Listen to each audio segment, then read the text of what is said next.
Hi, it's Martin Desjardins, certified real estate broker in Montreal. Today the video is for sellers and it's choosing the right buyer in a multiple offer situation. You know, even in Montreal these days, we're still getting multiple offers on special kinds of properties, plexes especially. So it's really important as a seller, you think, oh wow, we're getting 2, 3 offers, 4 offers even. Great, I'm in the driver's seat. Let's do this. This is going to be great. But you're really actually sitting in the hot seat because you have to make the right decision. You're now getting a convergence of 2, 3 buyers, let's say, that are really interested in your property. And if you don't make that right decision, you might end up 2, 3 weeks later down the road without a sale and kind of going back to market. So it's kind of a little stressful. You just have to make sure that you're being managed well and that you're managing the process properly.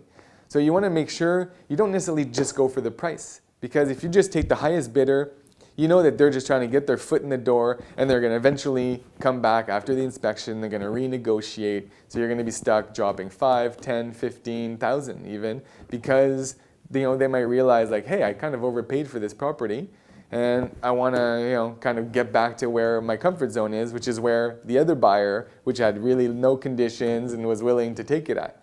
So it's always interesting to really do that. I had a situation with a seller this year where we had an offer where there was such a difference between the two, and we really liked the number 2 offer. The buyer is better because they were experienced and we could see that for them it was going to be a no-brainer.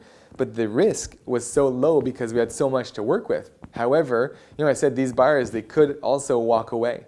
But there was a lot of money on the table, so of course we went with option 1, the highest one. Eventually, the deal fell through. We went back to option number 2. They had bought something else.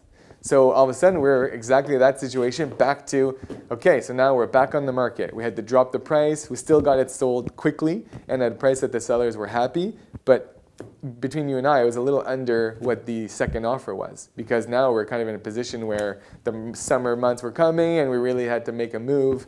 So in the end, we could have taken the safer bet, but we went for the big money, which I see all the time, and I've even had it recently with buyers where there are several offers being presented. Our offer, which is tight, no conditions, normal financing inspection, but nothing strange, and we've even declared a lot of things that we've signed off on, like the roof and balconies, saying, hey, we know all these things, we won't come back to the inspection for that. So really something you can, take this to the bank, it's done, it's sold if you accept it. They go with a higher price.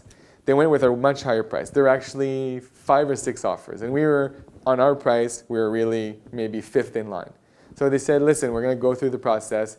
First offer after the inspection went away. Second offer after the financing didn't work out. Third offer, they had actually gone and bought something else. So we're talking, it was 3 or 4 weeks later, they called us. They said, okay, Martin, it's time where we want to take your offer now with your buyers. Say, okay, well, luckily, we haven't found anything else, so we're still looking. So they said, okay, so we'll take your price, that you had put. And they said, okay, well, we'll speak to the buyers. The buyers said, no, we want to go back to our first offer, which was before there were 6 offers, which was, kind of 20 grand under that. So we went to them, and the seller said, no, it has to be what you had put, on your second offer, when you made your offer better. And we said, listen, we're going to take it at that price, or that's it. The seller thought about it for 24 hours and came back, and we got it at that lower price. So it's really important as a seller that you manage this process and situation and that you don't just go for the big pot of gold, because if it's too good to be true, then it is too good to be true, right? The money's not going to be there in the end. And what you want to do is really choose that horse that's going to bring you to the finish line. That's the most important. And it's really like the story of the tortoise and the hare. You don't want the hare that's really excited and in a frenzy over offers and then is kind of thinking, oh man, we really got to get that back down into a normal price zone. We overpaid for that property.